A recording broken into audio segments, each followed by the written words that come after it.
21 अगस्त में उत्तर प्रदेश के कई दक्षिणी भागों पर, खास तौर से कई भागों पर मध्यम से तेज या जोरदार या भारी वर्षा जैसी गतिविधियां हो सकती है। बाकी मध्य और उत्तरी भागों पर, पश्चिमी उत्तरी भागों पर, पूर्वी भागों पर भी कहीं कहीं पर बारिश की गतिविधियां देखने को मिल सकती हैं।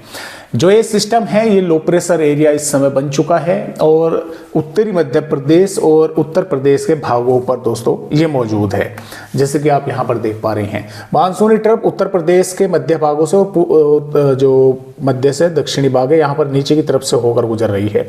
तो इसके कारण दक्षिणी भागों पर ज्यादा चांस है कि बारिश की गतिविधियां कई भागों पर जोरदार होगी और मॉइस्चर बंगाल की खाड़ी का उत्तर प्रदेश के तराई वाले भागों पर पहुंचने के कारण वहां पर भी कुछ स्थानों पर बारिश होने की दोस्तों संभावनाएं हैं। पिछले 24 घंटों के दौरान भी बारिश की गतिविधियां उत्तर प्रदेश के कई जिलों पर जबरदस्त हुई है। चित्रकूट के भागों पर लगभग 78 मिलीमीटर बारिश हुई है, 48 मिलीमीटर फतेहपुर पर हुई है और 40 मिलीमीटर कानपुर सिटी पर हुई है और इसके साथ साथ कई भागों पर हुई है। लेकिन आपके जो रियल आंकड़े हैं और ये इन आंकड़ों में फर्क है, क्योंकि ये आज सुबह 8:30 बजे तक के आंकड़े हैं और उससे पहले पिछले 24 घंटों के, यानी कि सुबह 8:30 बजे से और पहले पिछले 24 घंटों तक के आंकड़े हैं। उससे पहले भी बारिश की गतिविधियां उत्तर प्रदेश के कई भागों पर हुई है।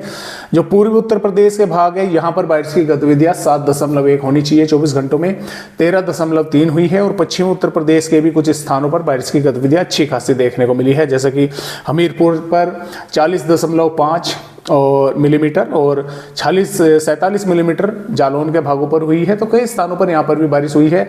5.6 मिलीमीटर बारिश होती है, 9.9 मिलीमीटर बारिश 24 घंटों में रिकॉर्ड की गई है। अब देखिए उत्तर प्रदेश पर देखते हैं कि किस तरह से बारिश होने की संभावना 21 अगस्त में है। तो यहाँ पर इटावा, औरैया, कानपुर देहात, कानपुर नगर, उन्नाव, बरेली, फतेहपुर, हमीरपुर, जालौन, झांसी, महोबा, बांदा, चित्रकूट, कौशाम्बी, प्रयागराज के कुछ स्थानों पर हल्की से मध्यम तेज या जोरदार बारिश के आसार हैं।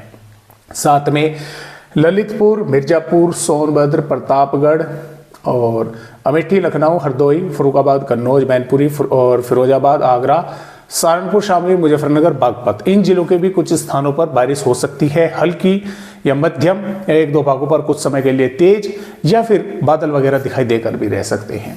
बिजनौर, मेरठ, गाजियाबाद, गौतम बुद्ध नगर, बुलंदशहर, अलीगढ़, तरस, मथुरा और अमरोहा, मुरादाबाद, संभल, एटा और कासगंज, बदायूं, बरेली, रामपुर, पीलीभीत, शाहजहांपुर, लखीमपुर खीरी, सीतापुर, बहराइच, श्रावस्ती, बलरामपुर, सिद्धार्थनगर, बस्ती, गोंडा, बाराबंकी, अयोध्या और सुल्तानपुर, जौनपुर, वाराणसी, चंदौली, इन जिलों पर भी बादल दिखाई दे सकते हैं, कहीं पर हल्के तो कहीं पर घने। तो कुछ स्थानों पर थोड़ी बहुत बारिश भी होने की संभावनाएं बन सकती हैं।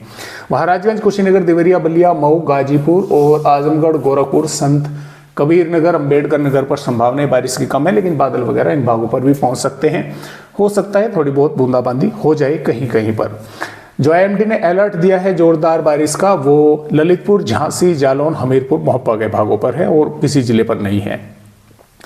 22 अगस्त में भी इन पूर्वी भागों पर बारिश हल्की मध्यम तेज हो सकती है कुछ भागों में और मध्य भागों तक हल्की या मध्यम भी देखने को मिल सकती है। पश्चिमी उत्तर प्रदेश के कुछ भागों में बारिश की संभावनाएं कम है। 23 अगस्त में भी इन पूर्वी भागों पर ही बारिश का जोर अधिक रहेगा और 24 अगस्त में भी यहाँ पर ही बारिश होने की संभावना है। 25 अगस्त में हालांकि यहाँ पर हल्की मध्यम कहीं कहीं पर देखने को मिल सकती है। 26 अगस्त में भी यहाँ पर बारिश की गतिविधियाँ काफ़ी हद तक कम हो जाएंगी। यही है कि बादल वगैरह ही दिखाई दे सकते हैं, सिर्फ तराई वाले भागों पर कुछ हल्की मध्यम बौछारें देखने को मिल सकती है। तो इस तरह से उत्तर प्रदेश राज्य का अपडेट है।